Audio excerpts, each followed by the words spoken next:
ইলিশের দিনে ইলিশের মাথা দিয়ে কচুর মাখি খাবো না তা কি হয়? আমি এখানে মাঝারি সাইজের 2টা ইলিশ মাছ নিয়েছি। ইলিশের শুধু মাথাগুলো দিয়েই আমি কচুর মাখিগুলো রান্না করব। আর অন্যান্য অংশগুলো দিয়ে আমি ফ্রাই করব বাচ্চাদের জন্য। এখানে ইলিশ মাছ তো নিয়েছি কেটে, কচুর মাখিও কেটে নিয়ে নিয়েছি। এখানে একটা পাতিলে আমি কিছু পরিমাণ তেল দিয়ে দিয়েছি। তারপর দিয়ে দিয়েছি পেঁয়াজগুলো একটু নরম হয়ে আসবে, পরে দিয়ে দিয়েছি হলুদের গুঁড়া, মরিচের গুঁড়া, একটু হালকা ধনিয়ার গুঁড়া, তারপর দিয়ে দিয়েছি লবণ। এবার এগুলো একটু ভালোভাবে কষিয়ে নেব। মাটির চুলায় লাকড়ির জালে কত যে মজা! তখনকার মুরব্বীরা বলতো লাকড়ির চুলার মতো স্বাদের তরকারি আর হয় না। আসলে এটা সত্য কথা। যতই গ্যাসের চুলাতে রান্না করি, লাকড়ির চুলার স্বাদটাই অন্যরকম।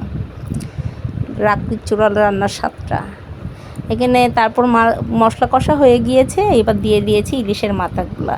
এগুলো দিয়ে ভালোভাবে একটু আবার কষিয়ে নিব।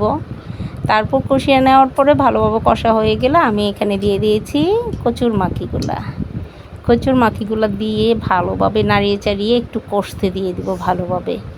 এইভাবে যদি তরকারি রান্না করেন অসম্ভব মজা হয়। একবার রান্না করে দেখবেন এইভাবে। মশলা কম কিন্তু স্বাদটা বেশি। এবার পানি দিয়ে দিয়েছি কষানোর পরে। একটু পানিটা দেওয়ার পর আমার এই ইলিশ মাছের 2টা ডিম হয়েছে, এই ডিমগুলোও দিয়ে দিয়েছি। দেখেন আমার ইলিশের মাথা দিয়ে কচুর মাখি রান্না কমপ্লিট। একবার ট্রাই করে দেখবেন।